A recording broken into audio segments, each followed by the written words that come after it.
கண்ண பற மாதிரி ஒரு இடத்துல ஒட்டி வச்சுங்க. தினந்தோறும் அதை பார்க்க முடியாத இருக்கும். இவ்வளவு பெரிய புத்தக பையை நம்ம இந்த ஆண்டு முழுவதும் படித்து முடிச்சிட்டோம். முடிச்சு நம்ம ரிவிஷன் பண்ணிட்டு இருக்கோம்.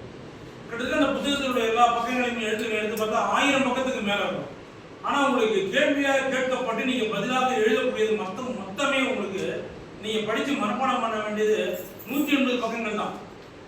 வெறும் 180 பக்கம் தான். இன்னைக்கு ஒரு 10 பக்கம், இன்னைக்கு இப்போ படிச்சதே திரும்ப 10 பக்கம் படிச்சு மனப்பாடம் பண்ணி நாளைக்கு ஒரு 10 பக்கம், நாளைக்கு ஒரு 10 பக்கம், 18 நாளைக்குள்ள நீங்க 500க்கு 500 மதிப்பெண் நீங்க எடுத்துடலாம். எடுக்கிறதுக்கான வாய்ப்பு உங்கள்ட்ட இருக்கு. அந்த சூழ்நிலை அதை யாரும் மறுக்க முடியாது. உங்களை யாரும் புறத்தடுக்க முடியாது. இன்னைக்கு நீங்க எல்லாம் தேர விளைஞ்சி அறுவடைக்கு தயாராக இருக்கிற நெல்மணிகளை போன்ற இன்னைக்கு இந்த 21 நாட்கள் இருக்கு. அது 2 நாள் தருவோம். 2 நாள் ஓய்வு எடுத்துக்கிறோம், 2 நாள் யாரையும் பார்க்குறோம், ஒரு நாள் ஓய்வுல இருந்து போய் நம்ம படிக்கிறதுக்கு போறோம். ஏதையே நம்ம அப்பெல்லாம் தள்ளி வச்சிடும். இருக்கிற இந்த 18 நாளையும் ஒரு நாளைக்கு 10 பக்கம் வீதம் நீங்க மனப்பாடம் பண்ணது திரும்பி ஒரு தடவை திரும்ப திரும்ப திரும்ப நீங்க படிச்சுட்டே இருங்க. ஏன்னா பள்ளிக்கு வந்தது படின்னு சொல்லி உங்களுக்கு ரொம்ப கஷ்டம். உங்களுக்கு அந்த வார்த்தையே பிடிக்காது.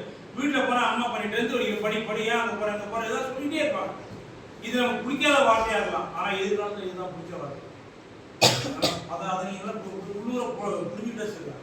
நீங்கள் நன்றாக படிக்க வேண்டும் என்று உங்களுடைய தாய் தகவல் மட்டும்தான் நினைப்பாங்க. அதுக்கப்புறம் 3ஆவதாக ஒருத்தர் நினைப்பாரா உங்களுக்கு ஆசிரியர்கள் மட்டும்தான். வேற யாரும் நினைப்பாங்க சொன்னா படிச்சுட்டு பெரிய இடத்துக்கு வந்துட்டா உங்களுக்கு பொறாம தான் படுவாங்க. உங்கள் பக்கத்து வீட்டுக்காரங்க எழுத்து விட்டு வராங்க, அடுத்து வந்தாலும் உங்களை பார்த்து பொறாமை தான் படுவாங்க.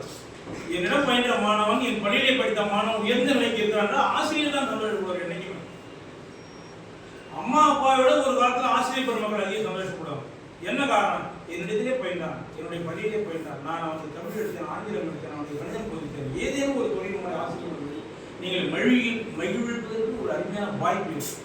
உங்களை நீங்க படிச்சு நீங்க நல்ல மார்க் எடுத்தா மட்டும் போதாது. நீங்க நல்ல மார்க் எடுத்தா அதனால யாரெல்லாம் சந்தோஷப்படுறாங்கன்னு பாருங்க.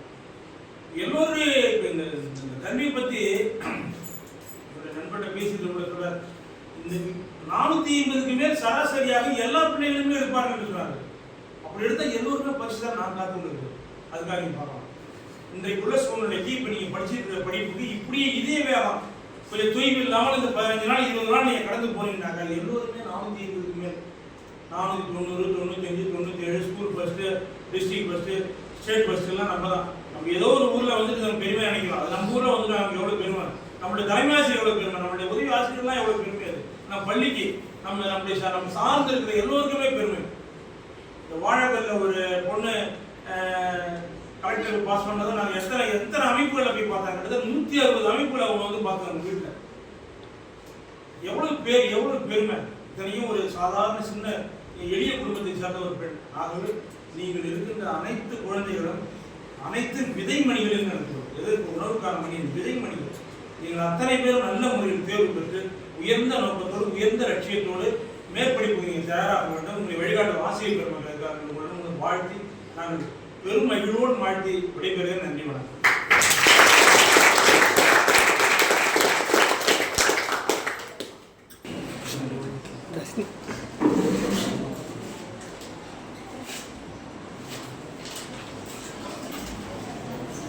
Hey, bye,